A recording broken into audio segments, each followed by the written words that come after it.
अस्सलाम वालेकुम एवरीवन, मैं हूं मोहम्मद तलहा। आप लोग देख रहे हैं तलाश फेस एकेडमी। आज की ये जो वीडियो लेक्चर है इसमें हम लोग न्यूमेरिकल सॉल्व करने वाले हैं फर्स्ट ईयर फिज़िक्स के unit 5 work energy and power के। ठीक है, बुक्स खोल लो तो ज़्यादा बेहतर है, वहाँ से आप क्वेश्चंस को देख सकते हो, कॉपी वगैरह रख लो अपने साथ। न्यूमेरिकल्स को सॉल्व करते हैं। आ जाइए, हमारे पास न्यूमेरिकल हैं ये चैप्टर नंबर 5 के, और ये आपको मिलेंगे पेज नंबर 121 पर। ठीक है जी। स्टार्ट करते हैं पहले न्यूमेरिकल से। Numerical number 1, a man pools a trolley. एक शख्स है, वो एक ट्रॉली को खींच रहा है with through a distance of 10 metre. 10 metre का डिस्टेंस उसने कवर करा। ठीक है, पुल कर रहा है ट्रॉली को और डिस्टेंस कवर कराया है 10 मीटर का by applying a force of 50 Newton. और जो फोर्स उसने अप्लाई करी है वो है 50 Newton, which makes an angle of 60 degrees, जो कि एंगल बन रहा है 60 डिग्रीज का with the horizontal. Calculate the work done by the man. तो उस शख्स ने कितना काम करा, वो वर्क हमें कैलकुलेट करना है। ठीक है जी। क्वेश्चन नंबर 1, डेटा बनाते हैं और मैं फिगर बना के थोड़ा सा आपको एक्सप्लेन भी कर देता हूँ। सबसे पहले हमें क्या चीज़ गिवन है, हमें गिवन था कि जो ट्रॉली है उसने कितना डिस्टेंस कवर करा। तो डिस्टेंस एस आ गया, डिस्टेंस कवर्ड, और वो बराबर है 10 मीटर के। ठीक है, और कह रहे थे कि जो फोर्स अप्लाई हो रही है, फोर्स अप्लाइड, वो कितनी है। फोर्स को हम एफ से शो करते हैं। फोर्स अप्लाई हो रही है 50 न्यूटन के बराबर। ठीक है जी। और जो एंगल बन रहा है, जो एंगल फॉर्म हुआ है थीटा, वो बराबर है 60 डिग्रीज़ के। हमें क्या मालूम करना है, हमें मालूम करना है वर्क की वैल्यू फाइंड करनी है, हमें डब्ल्यू मालूम करना है। ठीक है जी। कह क्या रहे थे कि मिसाल के तौर पे एक ये आ गई हमारे पास एक हॉरिजॉन्टल सरफेस। ठीक है, और ये कोई ट्रॉली वगैरह है। ठीक है ना, जिस पे कोई भी ऑब्जेक्ट वगैरह रखा हुआ है, नीचे ट्रॉली है और ट्रॉली का ये हैंडल आ गया, जिसको एक शख्स जो है वो फोर्स अप्लाई कर रहा है इसके ऊपर। इस तरीके से वो फोर्स अप्लाई कर रहा है, और ऑब्वियस ही बात है जो डिस्प्लेसमेंट कवर होगा वो डिस्प्लेसमेंट इस डायरेक्शन में कवर होगा ट्रॉली का, यानी कि दोनों के दरमियान में जो बनने वाला एंगल है वो एंगल यहाँ पे गिवन था 60 डिग्री के बराबर। एफ़ पता है, एस पता है, हमें मालूम करना है कि कितना अमाउंट ऑफ वर्क डन होगा। अब अगर मैं डेफिनेशन इस्तेमाल करता हूँ वर्क की, ठीक है जी, अगर हम डेफिनेशन इस्तेमाल करते हैं according to the definition of work, तो वर्क की पहली डेफिनेशन ये होती है कि work is the dot product of force and displacement. ठीक है ना, वर्क डॉट प्रोडक्ट है, और डॉट प्रोडक्ट को जब सिंप्लीफाई करते हैं तो वो बराबर आता है एफ एस कॉस थीटा के। ठीक है ना, तो इंतहाई आसान न्यूमेरिकल, हमें एफ एस दोनों गिवन है, एंगल भी गिवन है, वैल्यूज़ पुट करनी है, सिंप्लीफाई करना है। फोर्स बराबर है 50 न्यूटन के, डिस्प्लेसमेंट कवर हो रही है 10, और कॉस एंगल हमें पुट करना है 60 डिग्रीज़। अब सबसे पहले कॉस 60 फाइंड करेंगे। कॉस 60 बराबर होता है 0.5 के, इसलिए हमारा जवाब आएगा वर्क का 50 इंटू 10 500 हो गया, और कॉस 60 बराबर होता है 0.5 के। इन दी एंड फाइनल आंसर हमारे पास आएगा 250, और S I unit of work होता है जूल, तो हम जो आंसर देंगे वो हम जूल में ही देंगे। ठीक है जी, आसान सा न्यूमेरिकल था पहला numerical. Question number 2, 100 kilogram man. एक शख्स है, एक आदमी है जिसका मास जो है वो 100 kg है, 100 किलो का शख्स है। वो जो है वो एक लॉन्ग फ्लाइट लेता है स्टेयर्स की इन 9.8 सेकेंड। ठीक है, और the vertical height of the stair is 10 metre, calculate its power. अब बात यह है कि टोटल उसने 10 मीटर की फ़्लाइट ली है। ठीक है, और 100 किलोग्राम उसका वज़न है, और जो टाइम लगा है वो 9.8 सेकेंड लगा है। तो सवाल ये कि उसने कितनी पावर जो है वो इस्तेमाल की होगी। छलांग लगा दी उसने मिसाल के तौर पे, तो 10 मीटर की छलांग लगाई, स्टेयर में ऊपर चला गया, सीढ़ियों के ऊपर, मास गिवन है और पावर कैलकुलेट करनी है। क्वेश्चन नंबर 2, सबसे पहले डेटा बनाएंगे। डेटा के अंदर क्या चीज़ है, हमें जो है वो उस शख्स का जो है वो मास दिया हुआ था m, और वो कितना था, वो है 100 किलोग्राम। ठीक है जी, और कह रहे थे कि कितना टाइम लगा है, टाइम हुआ है t। आप बुक में देख लो, मैं बार बार ना पेज नहीं पलट रहा, कुछ बच्चे उसमें बड़ा डिस्ट्रैक्ट हो जाते हैं, तो बुक में देख लोगे ज़्यादा इजी हो जाएगा। टाइम 9.8 सेकेंड लगा था। ठीक है, और जो वर्टिकल हाइट थी, हाइट ऑफ स्टेयर्स, वो h से शो कर देते हैं, वो थी बराबर 10 मीटर के। तो हमारा सवाल ये था कि कितनी पावर जो है वो उसने इस्तेमाल करी है, आप पावर को कैलकुलेट करें। ठीक है जी। सो हुआ ये कि मिसाल के तौर पे अगर स्टेयर्स हैं, ये आ गया हमारे पास ग्राउंड और इस तरीके से स्टेयर्स बनी हुई हैं, ठीक है, ये आ गई स्टेयर्स। और स्टेयर्स लेट से जो टोटल हाइट है स्टेयर्स की जो कि हमें गिवन है वो कितनी है, वो है 10 मीटर के बराबर, ठीक है ना। और कोई भी एक शख्स है और वो एक लॉन्ग फ्लाइट लेता है और यहाँ से वो छलांग लगा देता है 9.8 सेकंड के अंदर डिस्टेंस कवर कर लेता है या ऊपर चले जाता है आहिस्ता आहिस्ता, वो भी एक ही बात है, कोई मसला नहीं है। यहाँ से ऊपर की तरफ मूव करता है और उसको टाइम लग जाता है 9.8 सेकंड का, ठीक है ना। जाहिर सी बात छलांग में तो इतना टाइम नहीं लगेगा, बच्चे बोले छलांग कैसे लगा दी, कहने का मकसद ये है कि वो ऊपर चला गया सीढ़ियों को चढ़ चढ़ के, तो 9.8 सेकंड लगे उसे। हमें पावर कैलकुलेट करनी है, तो सोल्यूशन में पावर का जो फार्मूला है वो आपको इस्तेमाल करना पड़ेगा। अगर हम डेफिनेशन इस्तेमाल करते हैं according to the definition of power, तो पावर बराबर होता है वर्क डन पर यूनिट टाइम, ठीक है ना। इसका मतलब ये हुआ कि अगर मैं वर्क डन मालूम कर लूँ तो बस उसको टाइम से डिवाइड करना है।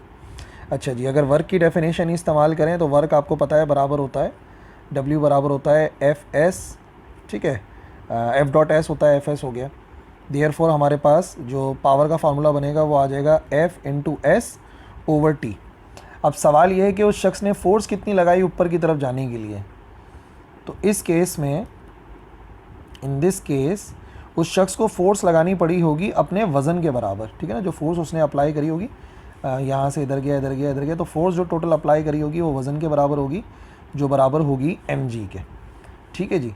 सो ऊपर वाला जो फार्मूला है पावर का, P बराबर आ जाएगा mg, और डिस्टेंस को हमने बोला कि उसने हाइट कवर करी है ना, h से शो करा है, तो s की जगह पे h लिख सकते हैं। f की जगह पर आ गया mg, s की जगह पे आ गया h, और टाइम अपनी जगह पे लिखा हुआ है t। तो सारी वैल्यूज़ तो मालूम है हमें, 100 आ गया, ठीक है जी की। और ये हमारे पास g कितना होता है, जी आपको पता है बराबर होता है 9.8 के, ठीक है जी। तो ये आ गया हमारे पास 9.8, हाइट कवर हो रही है 10 मीटर के बराबर, और टाइम जो है वो गिवन है 9.8 के ही बराबर, ठीक है। तो ठीक है, टाइम भी इतना ही लगा। 9.8 से 9.8 आप कैंसिल कर लो और 100 को मल्टीप्लाई करा दो 10 से, तो इंतहाई आसान सा आंसर आ जाएगा हमारे पास 1000। और SI यूनिट ऑफ पावर होता है वॉट, तो हम भी जो आंसर देंगे वो हम वॉट में ही देंगे, ठीक है। क्वेश्चन नंबर 3, एक ऑब्जेक्ट है उसको थ्रो किया जाता है अपवर्ड, ठीक है, एक ऑब्जेक्ट है उसको अपवर्ड थ्रो करते हैं। It rises to a height h, तो वो पहुंच जाता है h हाइट तक, हमने ऊपर थ्रो करा h हाइट तक पहुंच गया। सवाल ये है कि how high is the object in terms of h, object कितनी बुलंदी पर होगा h के लिहाज से when it has lost 1/3 of its original kinetic energy, ठीक है। वो जब अपनी 1/3 काइनेटिक एनर्जी लॉस कर चुका होगा तो बताइए उस वक्त वो कितनी हाइट पर होगा, ठीक है ना, ये हमें मालूम करना है। जब हमने पूरी एनर्जी दी है काइनेटिक एनर्जी, तो h हाइट तक जा रहा है, तो सवाल ये कि ऊपर जाते जाते जब काइनेटिक एनर्जी कम होती रहती है तो किस हाइट पर पहुंचने के बाद जो काइनेटिक एनर्जी है वो 1/3 लॉस हो चुकी होगी, ये हमें मालूम करना है। डेरिवेशन कम, ये एक बात का प्रूफ ज़रा ज़्यादा है, या उसको समझ लो अंडरस्टैंडिंग है। हो ये रहा है कि जब हमने ऑब्जेक्ट को फॉर एग्ज़ाम्पल यहाँ से थ्रो करा, यहाँ से इस ऑब्जेक्ट का मास है और मैंने ऊपर की तरफ थ्रो करा, तो लेट से ये इतनी हाइट तक पहुँच जाता है, ठीक है ना, वो इतनी हाइट तक पहुँच जाता है। और ये जो हाइट है, इस हाइट को हमने नाम दिया हुआ है h का। अब एक बात समझने वाली है कि जब यहाँ से मैं इसको ऊपर की तरफ फेंकूँगा तो यहाँ पे काइनेटिक एनर्जी जो है वो मैक्सिमम होगी, और यहाँ पर काइनेटिक एनर्जी जो है वो मिनिमम हो जाएगी, यानी कि ज़ीरो हो जाएगी। तो कहने का मकसद ये है कि ऊपर जाते जाते जाते जाते काइनेटिक एनर्जी कम होती रहेगी। अब सवाल ये है कि वो कितनी बुलंदी पर होगी। लेट से यहाँ तक बना लेता हूँ, ये जो ऑब्जेक्ट है वो कितनी बुलंदी पर होगा, जिसको हम h प्राइम का नाम दे देंगे। और लेट से इस पॉइंट के ऊपर जो ये वाला पॉइंट है, यहाँ की जो काइनेटिक एनर्जी है ke प्राइम कर देता हूँ, वो एक्चुअल काइनेटिक एनर्जी का 1/3 हो चुकी है। ये कंडीशन गिवन है, सही है, कि भाई कितनी हाइट पर होगा ज़मीन से जब उसकी kinetic energy actual kinetic energy का 1/3 हो चुकी होगी, यानी कि 1/3 काइनेटिक एनर्जी लॉस हो चुकी होगी। तो अब यहाँ पे डेटा क्या बनाएं, बेसिकली क्वेश्चन ही है। तो एक्चुअली कितनी हाइट तक जा रहा है वो, एक्चुअली जा रहा है वो h हाइट तक, ठीक है। अब h हाइट हमें पता तो है नहीं क्या है, अच्छा जी, और ऑब्जेक्ट का मास भी m ही होगा, तो वो सपोजिशन है। अब सवाल ये है कि जो काइनेटिक एनर्जी है नए पॉइंट पे के ई प्राइम कह रहा हूँ, वो एक्चुअल काइनेटिक एनर्जी का 1/3 हो गई है। तो बताइए एच डैश कितना होगा, और एच डैश का जो आंसर है वो आपको चाहिए इन टर्म्स ऑफ एच, यानी कि जो आंसर है वो एच की शक्ल में ही होना चाहिए, एच की फॉर्म में ही होना चाहिए। Actually law of conservation of energy की बात हो रही है यहाँ पर। तो अगर मैं इस्तेमाल करता हूँ, क्योंकि काइनेटिक एनर्जी ही तो पोटेंशियल में कन्वर्ट हुई है, according to the law of conservation of energy, अगर law of conservation of energy इस्तेमाल करते हैं तो हमें पता है चेंज इन काइनेटिक एनर्जी, जो काइनेटिक एनर्जी का चेंज है वही बराबर आएगा चेंज इन पोटेंशियल एनर्जी के, क्योंकि वो हाइट कवर कर रहा है। काइनेटिक एनर्जी का चेंज बराबर है पोटेंशियल एनर्जी के चेंज के। तो मैं ये कह सकता हूँ कि जो काइनेटिक एनर्जी है, एक्चुअली उसका फॉर्मूला क्या होता है, काइनेटिक एनर्जी बराबर होती है हाफ mv², लेकिन एक्चुअली काइनेटिक एनर्जी ऊपर जाते जाते कितनी हो जाएगी, mgh हो जाएगी। जितनी काइनेटिक एनर्जी इस पॉइंट पर है इसको मैंने के बोल दिया, और वो पूरी की पूरी किस में कन्वर्ट हो जाएगी, इस वाली हाइट वाली पोटेंशियल एनर्जी के, और वो पोटेंशियल एनर्जी बराबर है mgh के। समझ गए ना, पूरी की पूरी जो काइनेटिक एनर्जी इधर थी वो इधर के mgh के बराबर हो जाएगी।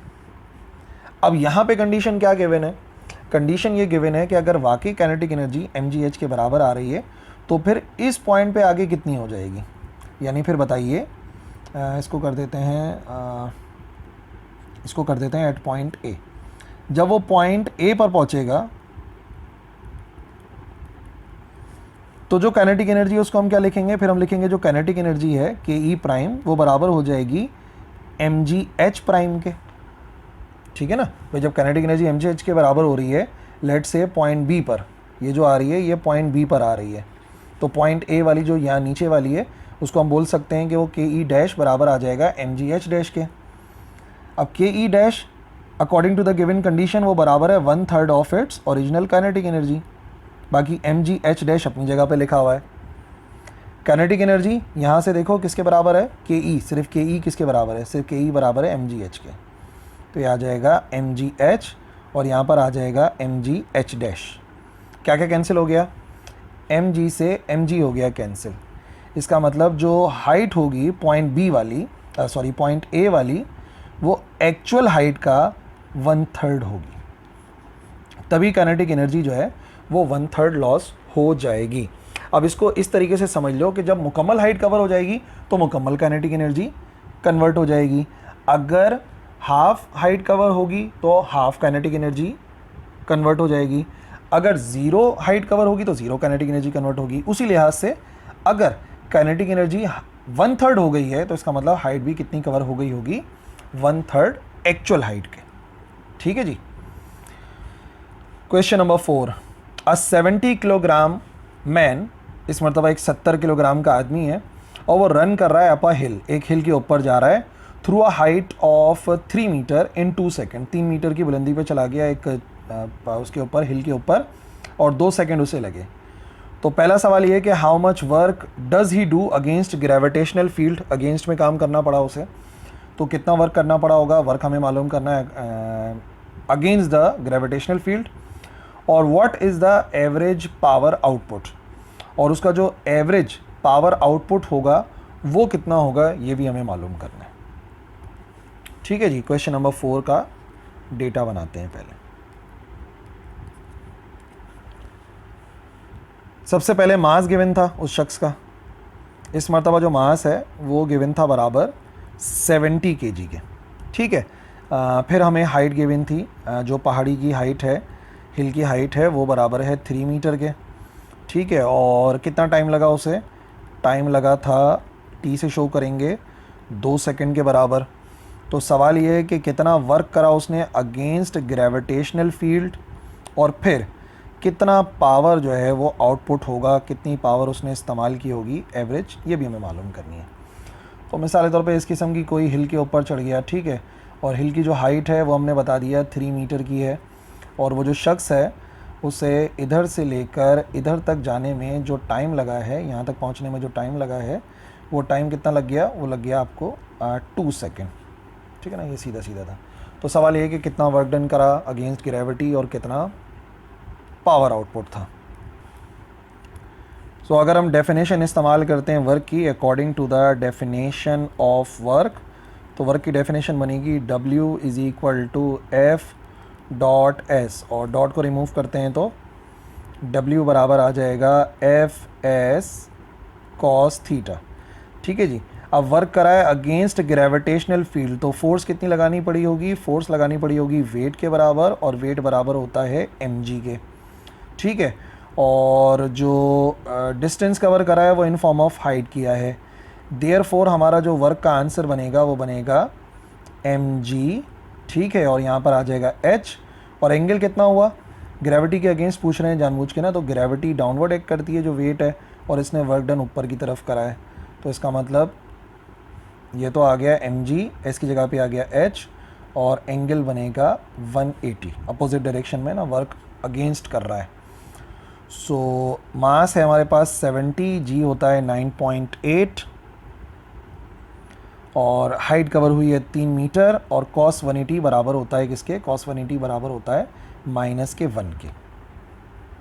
तो सारी वैल्यूज़ सॉल्व करते हैं। 70 इंटू 9.8 इंटू 3, ये आ जाएगा 2058 माइनस का, और आएगा जूल में। ठीक है। तो आंसर में तो माइनस आएगा, लेकिन जब आप रिजल्ट लिखोगे ना, अगर फॉर एग्जांपल आप रिजल्ट लिखते हो, आप रिजल्ट लिखते हो कि भाई work done against gravitational field, जो वर्क डन है अगेंस्ट ग्रेविटेशनल फील्ड इज़, तो फिर आप माइनस का साइन नहीं लगाओगे, फिर आप लिखोगे 2058 जूल। ठीक है, क्योंकि आपने ऑलरेडी यहाँ पे अगेंस्ट का वर्ड लिख दिया है, तो माइनस साइन लगाने की ज़रूरत नहीं। लेकिन याद रखो, सिंप्लीफाई करने के दौरान माइनस का साइन आता ही आता है। ठीक है जी। और इसका जो हमारे पास सेकंड पार्ट था, वो सेकंड पार्ट है हमारे पास what is the average power output. ठीक है, एवरेज आउटपुट पावर भी निकालनी है। अच्छा, एक बात आप देखिएगा, ये 2058 आ रहा है, और यहाँ पर जो आंसर आ रहा है 2060 आ रहा है। 9.8 जो हम वैल्यू इस्तेमाल कर रहे हैं, इसकी वैल्यू अगर मैं पुट करता हूँ 10 के बराबर, तो थोड़ा सा ये चेंज भी हो सकता है, लेकिन आप 9.8 से ही प्रैक्टिस कीजिए, वो ज़्यादा एक्यूरेट वैल्यू है। ठीक है।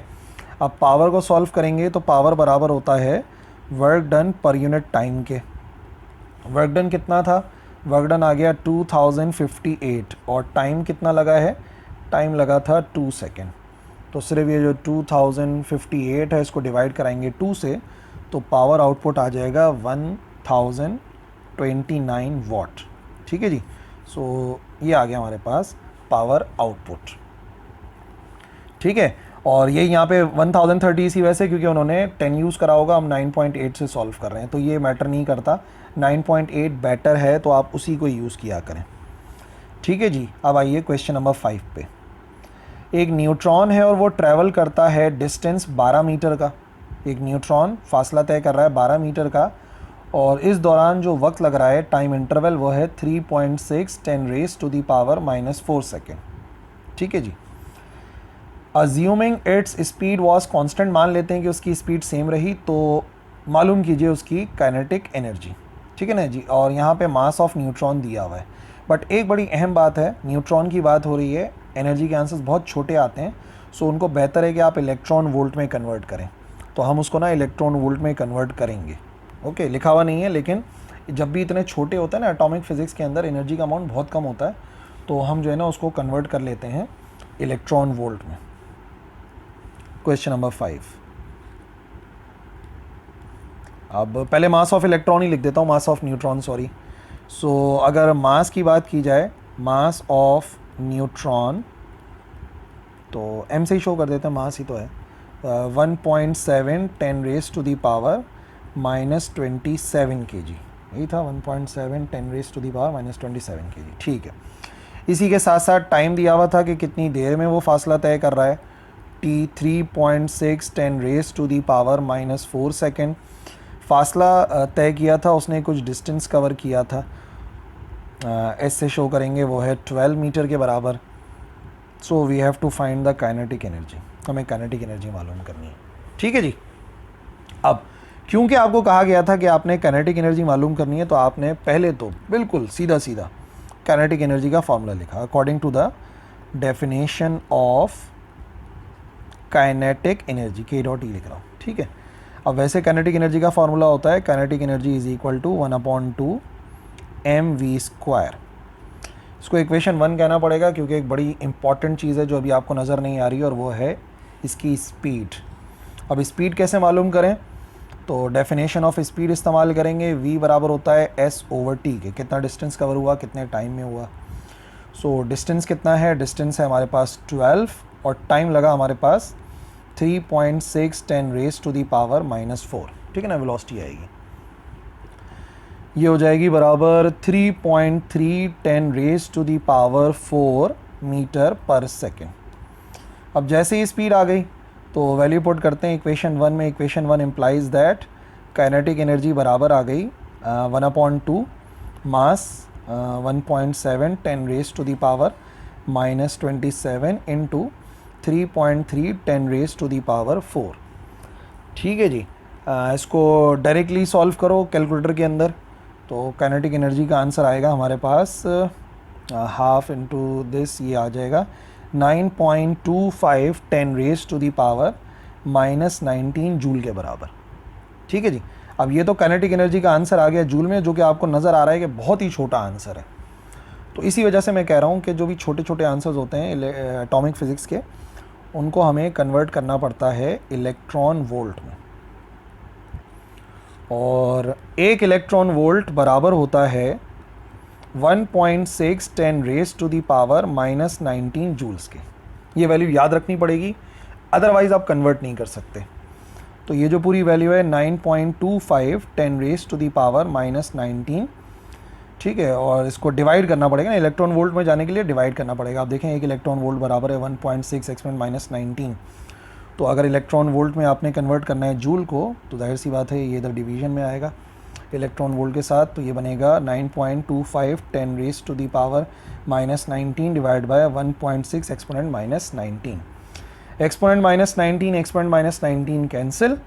सो काइनेटिक एनर्जी का आंसर हमारे पास आएगा 5.78 इलेक्ट्रॉन वोल्ट, जो कि एटॉमिक फिजिक्स के अंदर एनर्जी का यूनिट है। Question number 6, a stone is thrown vertically upward.